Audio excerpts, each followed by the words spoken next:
Many adults find emotional closeness uncomfortable. A hug can feel awkward.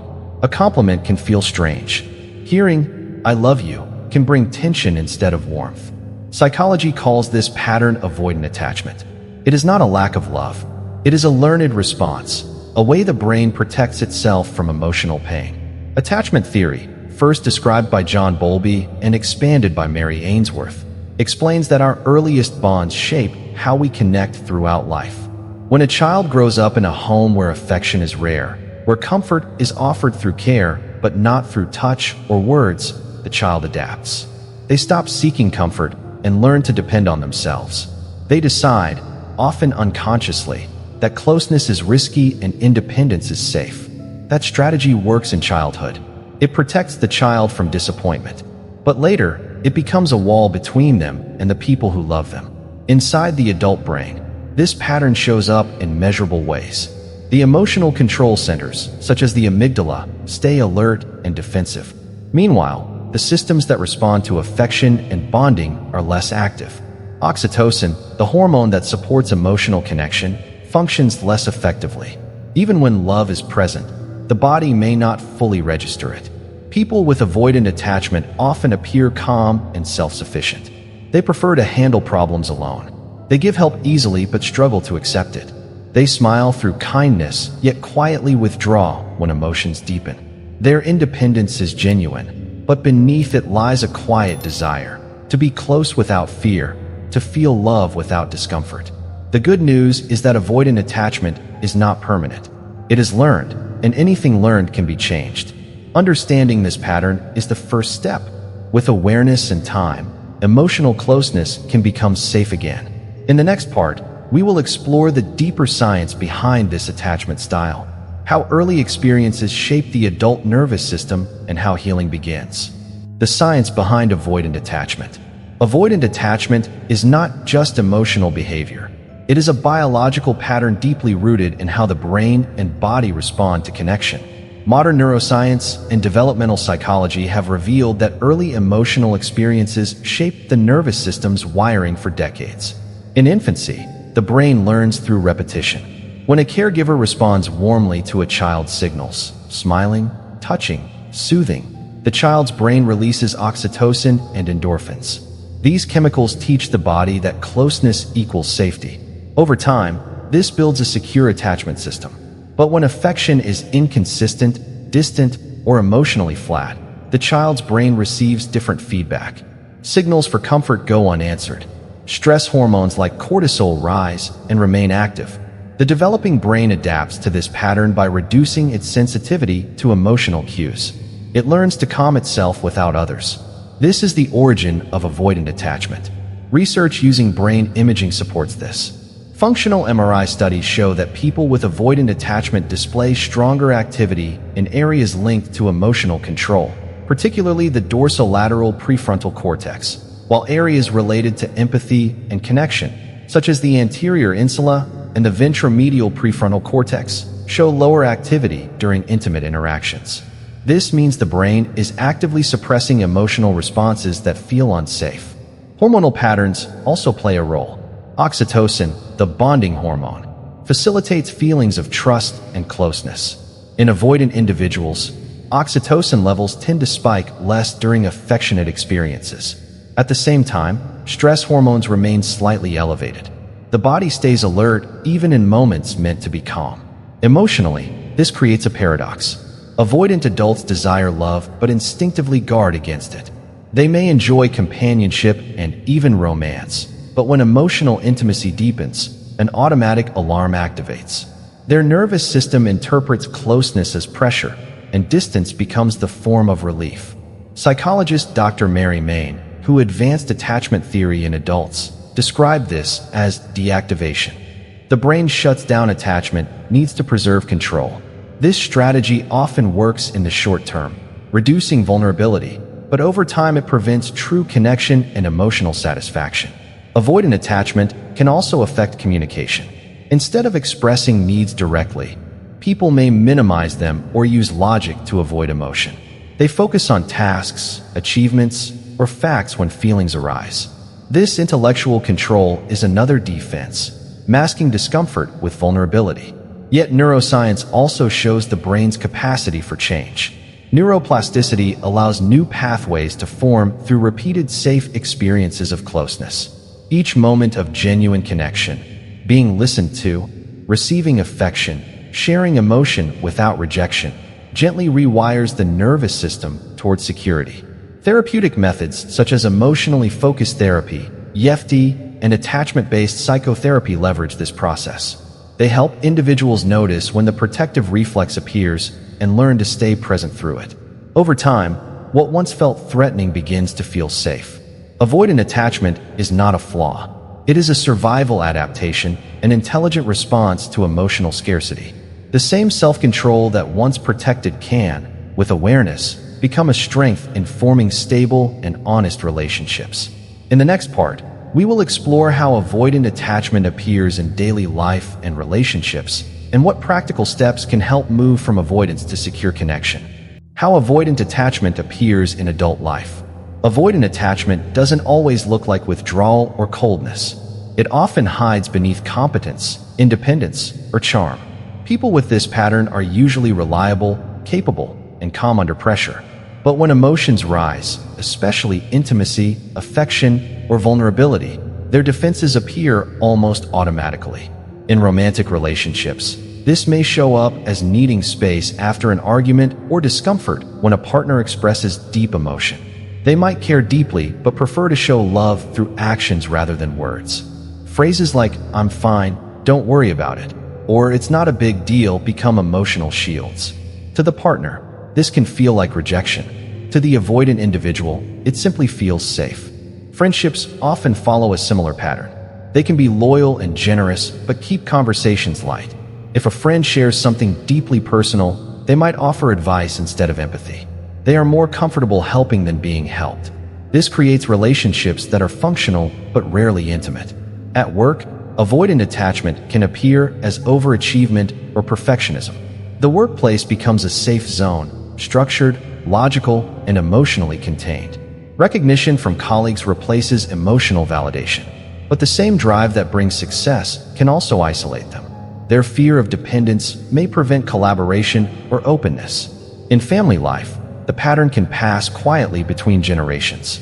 A parent with avoidant tendencies may love their children deeply but struggle to express it through warmth or physical closeness.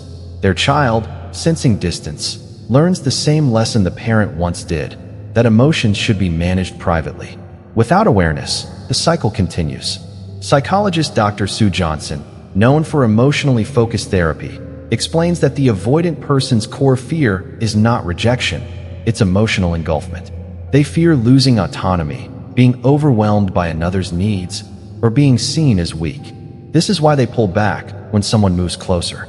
Their nervous system interprets intimacy as danger, even when their mind knows it is love. Understanding this helps change the narrative.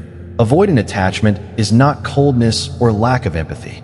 It is a protective habit formed when closeness once felt unsafe. Recognizing this turns guilt into curiosity and self-criticism into compassion. Real change begins with small, deliberate moments of openness. Accepting a compliment without deflecting it. Allowing someone to offer help. Sharing a small vulnerability even when it feels uncomfortable. These are not signs of weakness. They are signs of retraining the nervous system. Over time, the body learns a new truth. Closeness can coexist with safety. This gradual exposure to affection and trust is what psychologists call earned security. It means becoming securely attached through new emotional experiences, regardless of one's past. Avoidant individuals often find growth through relationships with securely attached partners or friends. These people provide calm persistence, staying present without forcing closeness. Consistent kindness slowly teaches the avoidant mind that connection will not lead to loss of control. In therapy, progress often starts when the individual names what feels threatening. Saying, "I want to connect, but it feels uncomfortable," breaks the silence that fuels avoidance. It allows empathy and trust to replace distance and defense. Healing from avoidant attachment is not about becoming dependent. It's about expanding the capacity to connect without losing the self. Independence and intimacy are not opposites. They can strengthen each other when balance is restored. In the next part, we will explore practical ways to move from avoidance to emotional security, daily habits, mindset shifts, and relational practices that support lasting change. Moving from avoidance to emotional security. Change begins with awareness, but transformation requires consistent practice.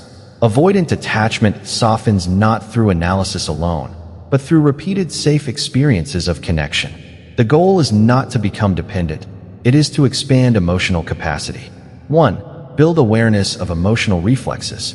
The first step is to notice when avoidance appears. Moments of withdrawal often come with subtle signals: a tight chest, a sudden need to change the topic, or the urge to stay busy. Naming the feeling, "I feel uncomfortable with this closeness," activates the thinking part of the brain and reduces the power of the reflex. Awareness creates choice. 2. Practice tolerating small amounts of closeness. Start with brief, manageable acts of openness. Hold eye contact a little longer. Accept a kind gesture without brushing it off. Say thank you instead of you didn't have to. These small exposures retrain the nervous system to associate closeness with calm rather than threat. 3. Strengthen the mind-body connection. Avoidant attachment often lives in the body as chronic tension or numbness. Grounding exercises, slow breathing, gentle movement, or mindfulness help bring awareness back to physical sensations. This calms the stress response and builds tolerance for emotional presence. Over time, the body learns that intimacy does not equal danger. 4. Reframe independence. True independence is not isolation. It is the ability to choose connection freely. Avoidant individuals often confuse self-reliance with emotional strength. But emotional maturity also means being able to depend on others when needed. Healthy autonomy includes trust in both self and others. 5. Communicate honestly about boundaries. Avoidant individuals need clear emotional boundaries to feel safe.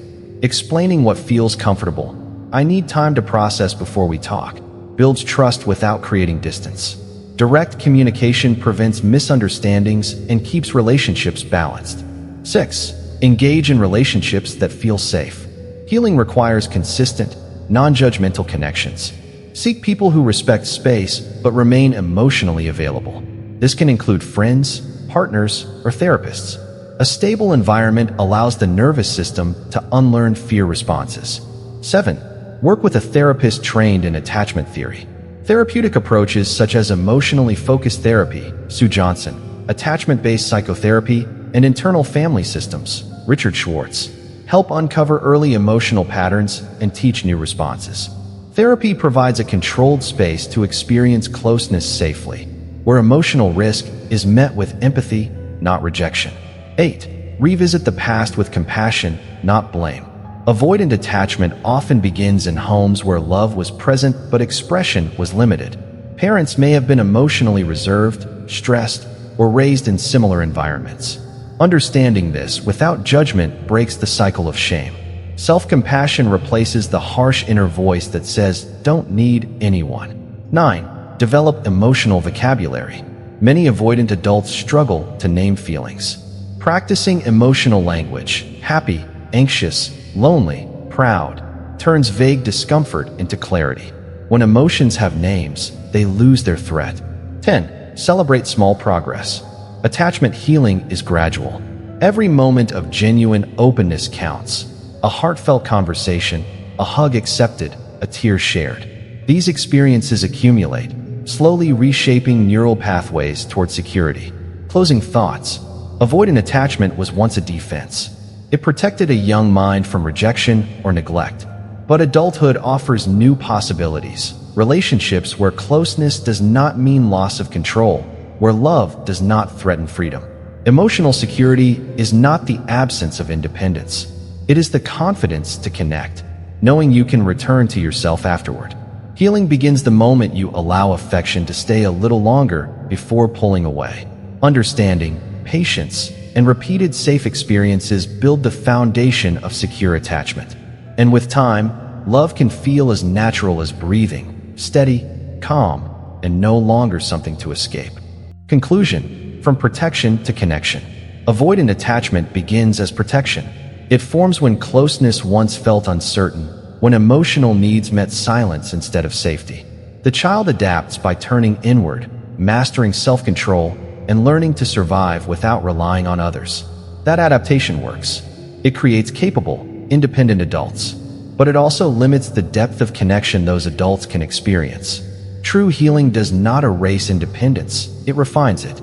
It turns emotional distance into emotional balance. It allows the same self-reliance that once defended against pain to support openness, trust, and mutual care. Modern research confirms this transformation is possible at any age. The adult brain retains plasticity, the ability to form new neural pathways through repeated experiences of safety and empathy. Each small moment of connection, when met with kindness instead of fear, rewires the nervous system. The chemistry of the body shifts. Oxytocin rises more easily. The amygdala relaxes. Closeness begins to feel natural rather than threatening. Psychologists like Dr. Sue Johnson and Dr. Dan Siegel emphasize that relationships are the medicine for attachment wounds. Healing is not isolation or self-perfection. It is co-regulation, the steady, gentle rhythm of two nervous systems learning safety together. For viewers over 35, this message holds special weight. Many have lived decades behind quiet emotional walls, believing their patterns are fixed. They are not. Awareness brings choice. Choice brings change. And change begins with the courage to stay present when affection feels uncomfortable. The path forward is not dramatic. It is built from small, repeated acts. Accepting kindness, listening without defense, speaking truthfully about needs, allowing touch, trust, and time to do their work. Avoidant attachment loses power when it is understood. When no longer judged as coldness or weakness, it becomes what it always was, an intelligent adaptation to early experience. Once recognized, it can be replaced with a new way of being, one that welcomes connection while honoring personal space. Emotional maturity is not the absence of need. It is the ability to meet need without fear. Secure attachment is not dependency. It is interdependence, knowing we are safe both alone and together. In the end, the story of avoidant attachment is not about distance. It is about return. Return to the body. Return to trust. Return to the quiet confidence that love can be safe. Healing is slow but steady. It begins the moment you stop turning away. And over time, the heart that once hid from closeness learns a new truth. You are safe to love and safe to be loved.